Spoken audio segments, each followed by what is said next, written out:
동방신교에서 뻗어나간 동서의 세계 종교, 도교의 나들이. 도교는 본래 제1의 뿌리 종교인 신교의 신선사상을 바탕으로 생성된 종교입니다. 도가는 노장 철학을 중심으로 하는 학파이며, 도교는 황제와 노자의 사상을 중심으로 한 교단을 가리킵니다. 도교는 장도롱의 오두미도가 시초라고 알려져 있습니다. 중국의 문헌을 살펴보면 신선사상이 등장하는 것은 대체로 BC 4세기 이전입니다. 이에 비해 우리나라의 신선계보를 적은 청학집에는 동방선파의 조종을 환인까지로 소급하여 말하고 있습니다. 사기에 의하면 신선사상이 성행한 발해 연안 주변의 제왕 가운데는 진시황처럼 삼신산을 찾는 이들이 많았다고 합니다. 삼신산은 삼신상제님께서 머무시는 곳이라고 하며 불사약이 나고 신선이 논일며 흰색의 생물이 많이 산다고 했습니다. 삼신산으로 알려진 백두산과 한라산에는 불로초나 신선에 대한 전설과 함께 흰 초목과 짐승들이 유난히 많습니다.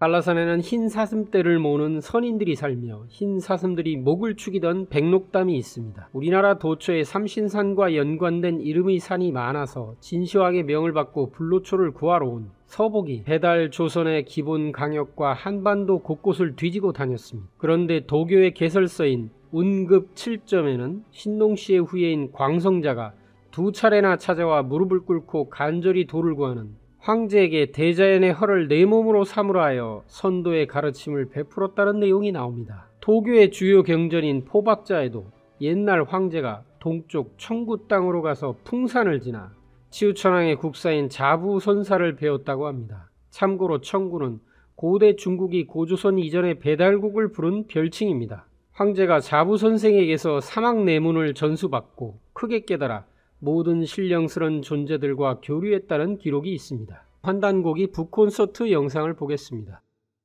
본래 이 동방의 신선 문명의 근원은 치우천왕이고 그분 스승 자부선사가 이제 종주인데 그분 밑에 가서 신선도를 배웠단 말이에요. 그래서 이분이 이제 치우천왕이 자기 스승님을 존경해가지고 삼천궁을 지어드리고 거기에 이제 머물면서 황제 헌원과 공공 창일 이런 사람들이 와가지고 이제 본래 그 원형 불멸의 그 선도 정신을 배웠다 이거. 그래서 우리가 중국의 그 신선도를 말하면은 황노지약이라고 그래요. 황제와 노자다. 그러고서 이제 사막 내문경이라는 경문을 받아가지고서 이제 자기 고향으로 돌아갔어요.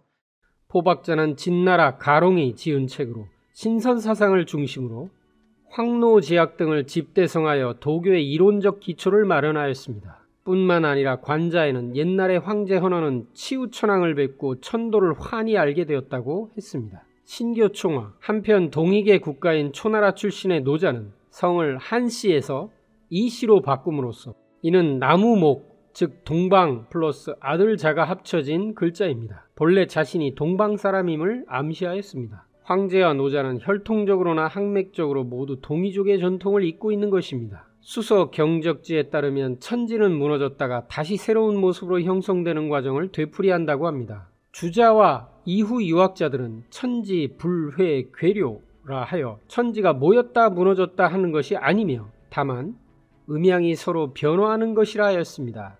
이는 선천개벽과 후천개벽의 음양 변화를 올바로 보고 표현한 것입니다.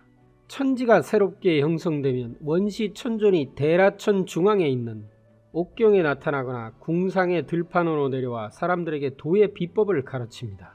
그때 수많은 천선들이 모두 도의 근원이자 본체인 원시천존으로부터 도를 전수받는다는 것입니다. 운급 7첨. 원시천존과 옥황상제는 의미상 차이가 있다.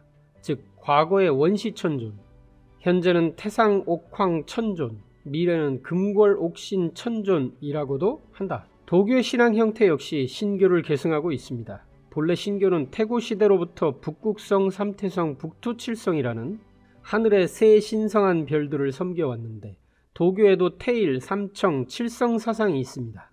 먼저 하늘의 모든 별은 북극성을 중심으로 도는데 그 중심별을 태일 또는 태을이라고 합니다.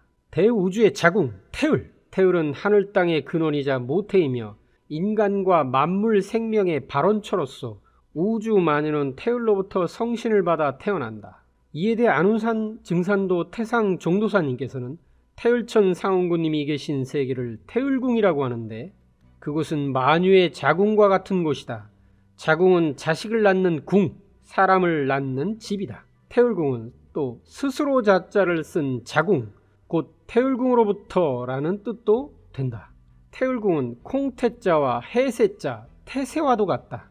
태을궁은 바로 전 인류가 태어난 집도 되는 것이다 라고 밝혀주셨습니다. 삼청, 옥청, 상청, 태청의 세 신은 도교의 근본이 되는 신으로 도교의 모든 행사에 반드시 모셔집니다.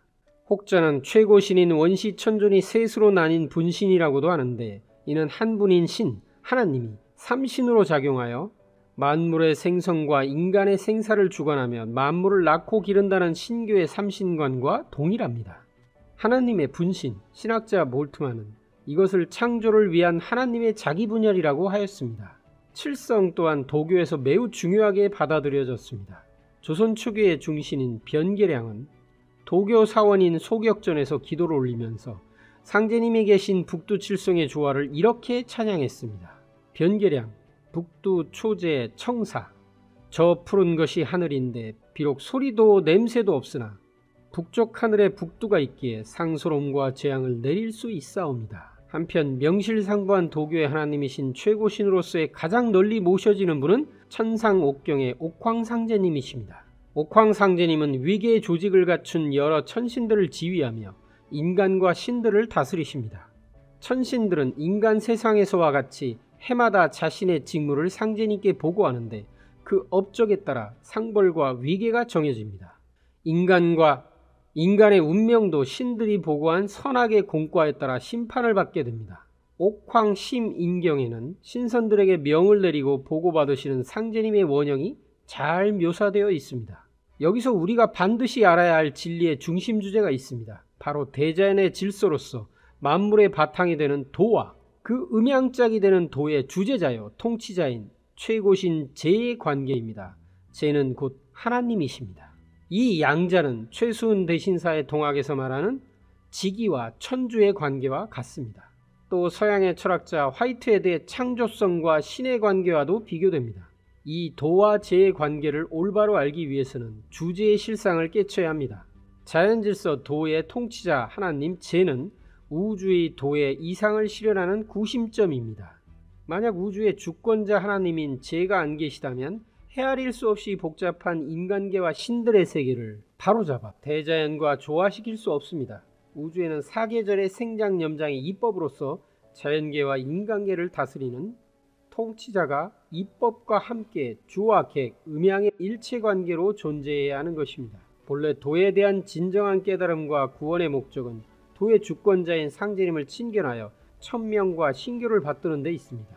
그런데 이후 도교는 양생술과 사변철학 및 기복신앙으로 기울어진 나머지 도의 주제자이신 아버지 상제님과의 긴밀한 관계는 점차 잊혀져 갔습니다. 그렇다고 도교에서 상제님의 존재를 완전히 잃어버린 것은 아닙니다.